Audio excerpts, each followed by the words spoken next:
और अब बात कर रहे हैं उपचुनाव की। उत्तर प्रदेश में 7 सीटों पर उपचुनाव होने जा रहा है। इस उपचुनाव के लिए प्रचार अभियान काफी तेज हो गया है। बीजेपी ने अपने प्रचार को काफी तेज कर दिया। आज मुख्यमंत्री योगी आदित्यनाथ की 3 जनसभाएं उत्तर प्रदेश में होने वाली हैं।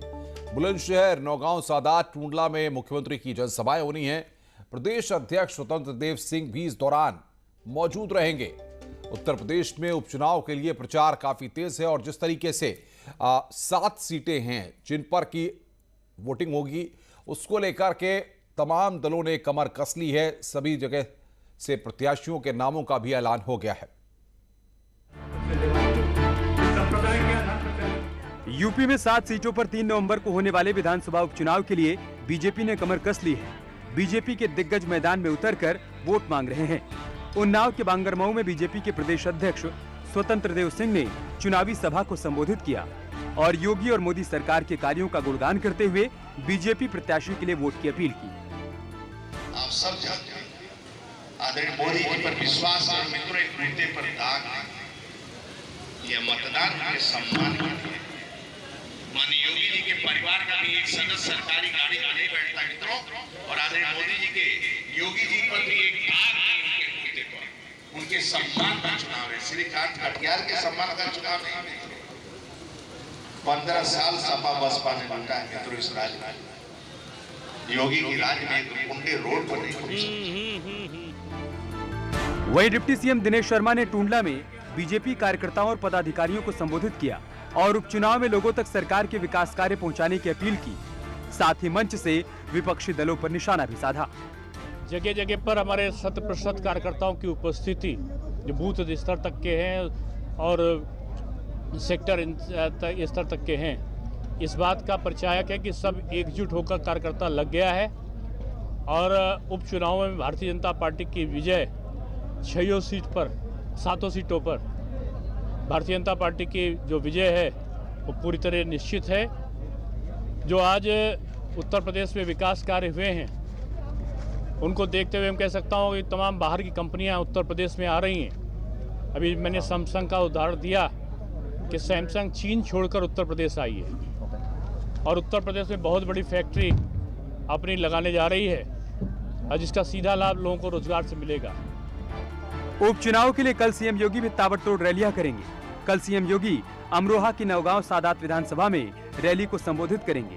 सीएम योगी बुलंदशहर और टूंडला विधानसभा सीट के प्रत्याशियों के लिए जनसभा करेंगे। साफ है, यूपी में होने वाले उपचुनाव में बीजेपी ने पूरा जोर लगा दिया है। देखना है बीजेपी लोगों का भरोसा कितना जीत पाती है। Bureau report, news 18। और बातचीत करने के लिए मोहम्मद शबाब हमारे संवाददाता लखनऊ से हमारे साथ सीधे जुड़ रहे हैं। शबाब, ये 7 सीटों का जो दंगल है उत्तर प्रदेश का, इसमें आज उत्तर प्रदेश के मुख्यमंत्री योगी आदित्यनाथ प्रचार अभियान में कूदने जा रहे हैं। कितना महत्वपूर्ण है बीजेपी के लिए 7 सीटों का दंगल?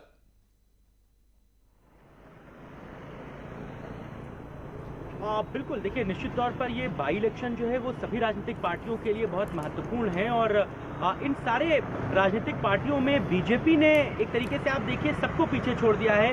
अभी तक किसी भी दूसरी बड़ी पार्टी ने अपना जो प्रचार अभियान है वो शुरू नहीं किया है, जबकि भारतीय जनता पार्टी अपने प्रत्याशियों के लिए बहुत तेजी के साथ प्रचार अभियान को शुरू कर चुकी है।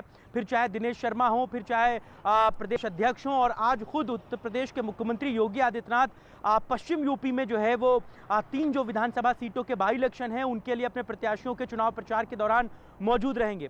तो ये इस बात को दर्शाता है कि जहां राजनीतिक पार्टियां अभी तक जमीन पे अपने फुल प्रूफ प्लान को लेकर के नहीं पहुंच पाई हैं, वहीं बीजेपी इस प्रचार अभियान को शुरू करके सबसे पहले मोर्चा खोल देना चाहती है। और जो बात आपने कही कि कितना महत्वपूर्ण ये बाई इलेक्शन है, तो ये जान लीजिए कि 22 के विधानसभा चुनावों से पहले ये बाई इलेक्शन जो हैं वो लिटमस टेस्ट की तरह होंगे। सरकार अपनी उपलब्धियों पर कितना खरा उतर पाएगी वो ये देखेगी। कार्यकर्ताओं की जमीनी नब्ज क्या है उसको टटोलने की कोशिश करेगी और जो लूपहोल्स हैं, किन जगहों पर कमी रही है, उनको भी देखा जाएगा। तो इन बिल्कुल शबाब, लेकिन अगर हम आज की बात करें तो आज मुख्यमंत्री को अपने प्रचार अभियान का आगाज करना है। बुलंदशहर सदर में उपचुनाव हो रहा है, टूंडला सीट पर उपचुनाव हो रहा है, अमरोहा, नौगांवा, सादात में उपचुनाव हो रहा है। इन तीनों जगहों पर आकर के मुख्यमंत्री प्रचार करेंगे। ऐसे में इन सीटों पर अगर 2017 की परिस्थिति देखें और इतिहास देखें तो बीएसपी के साथ बीजेपी के प्रत्याशियों का कड़ा मुकाबला रहा है।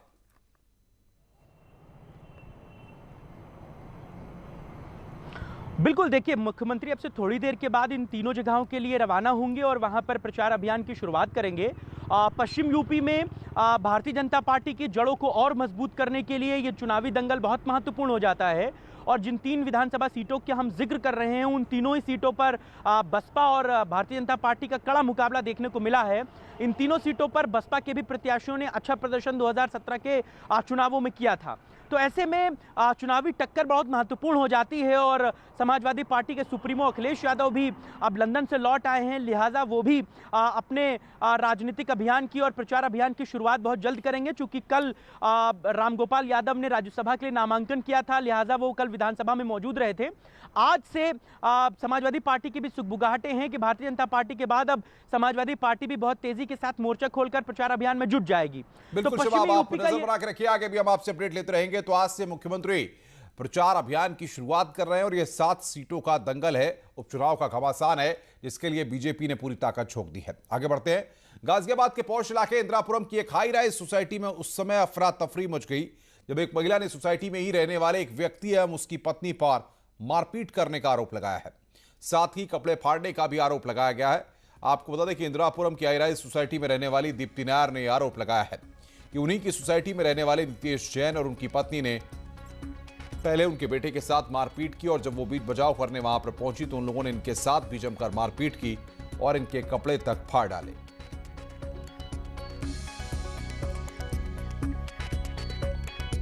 बेटा और मेरे मेड डॉग को घुमा रहे थे सोसाइटी के अंदर, तो नितेश के वाइफ, नितेश है एक रेजिडेंट है यहाँ पे, उनकी वाइफ ने मेरी बेटे को और ये मेरे बेटे को और मेड को पत्थर मारा था पहले और उसको धमकाया।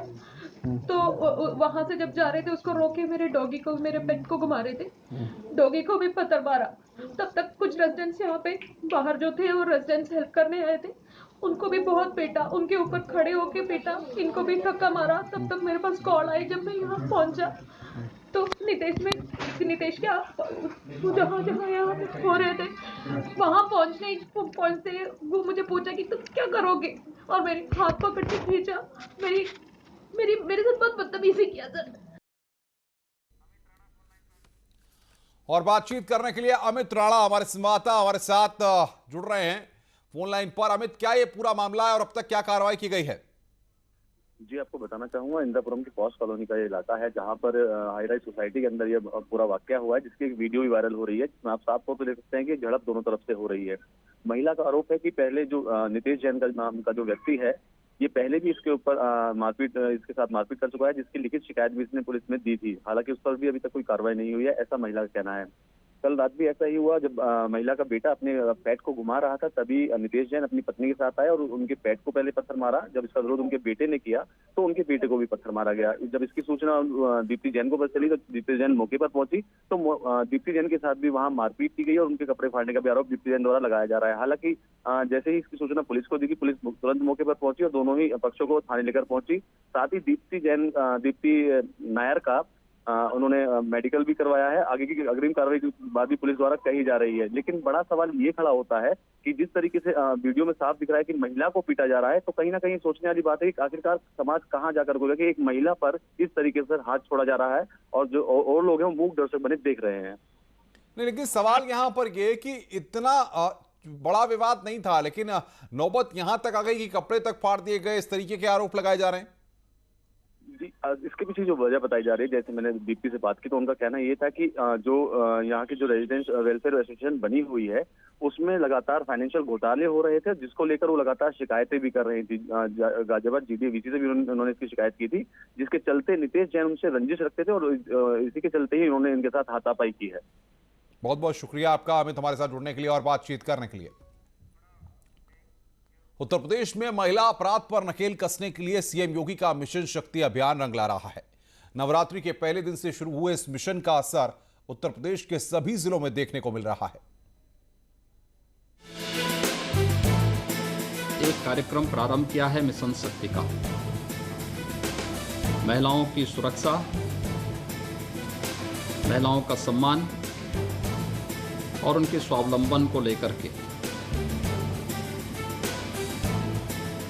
अलग अलग चरणों में विभिन्न विभागों के द्वारा ये कार्यक्रम पूरे प्रदेश के अंदर संचालित हो रहे हैं।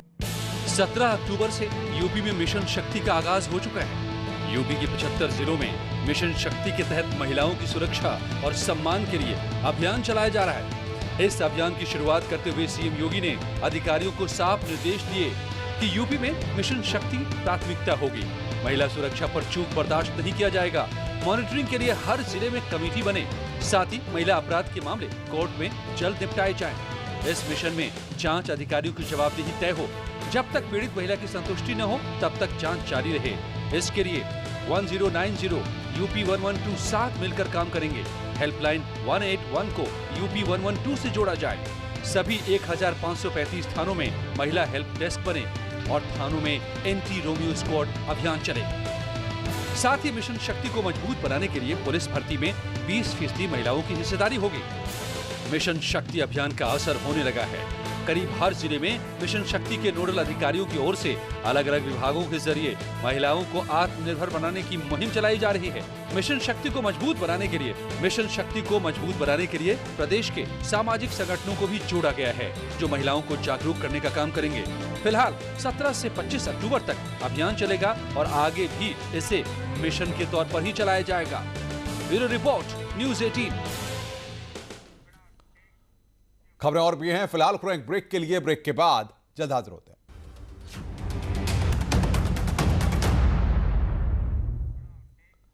बड़ी खबर की बात करें। जय वाजपेयी की पत्नी से पूछताछ होगी। ईडी लखनऊ में पूछताछ करेगी। विकास दुबे का खजांची था जय वाजपेयी। काली कमाई का खुलासा हो सकता है। बड़ी जानकारी इस वक्त हमारे पास आ रही है। जय वाजपेयी की पत्नी के साथ यहां पर पूछताछ करेगी ईडी की टीम। ईडी लखनऊ में इस पूछताछ को करेगी। विकास दुबे का खजांची था जय वाजपेयी। इस तरह की बातें निकलकर सामने आई। ऐसे में काली कमाई का खुलासा हो सकता है।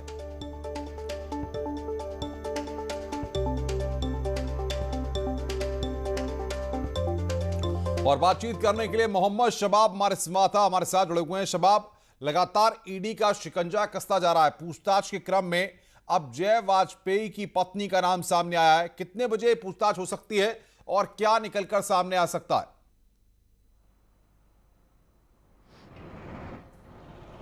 और देखिए, जय वाजपेयी की पत्नी को सुबह 11 बजे के आसपास ईडी के दफ्तर में पेश होने के लिए कहा गया है।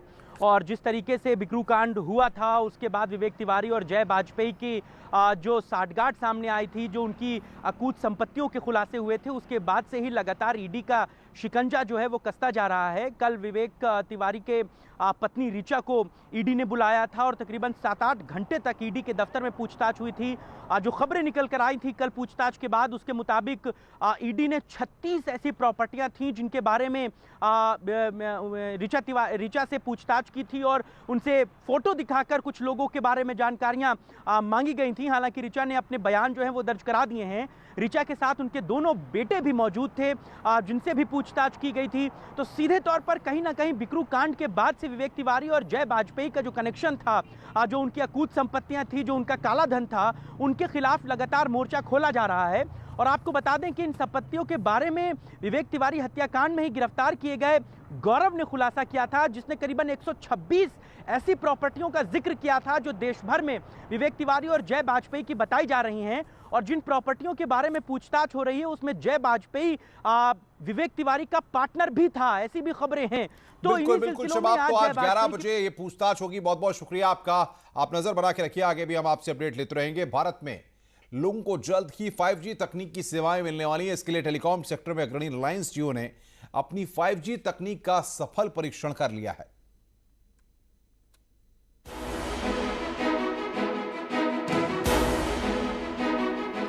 रिलायंस जियो ने अमेरिकी कंपनी क्वालकॉम के साथ मिलकर अपनी 5G तकनीक का परीक्षण पूरा कर लिया।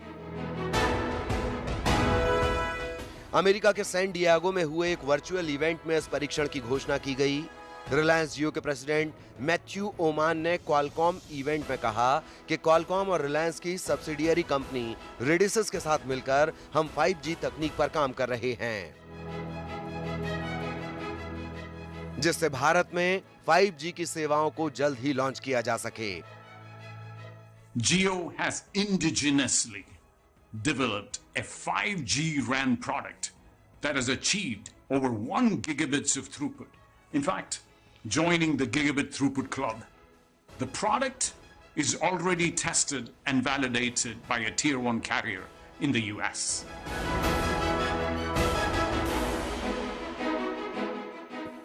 जियो की 5G तकनीक पूरी तरह से स्वदेशी है। जियो ने इसके लिए स्वदेशी 5G RAN यानी रेडियो एक्सेस नेटवर्क तैयार किया है।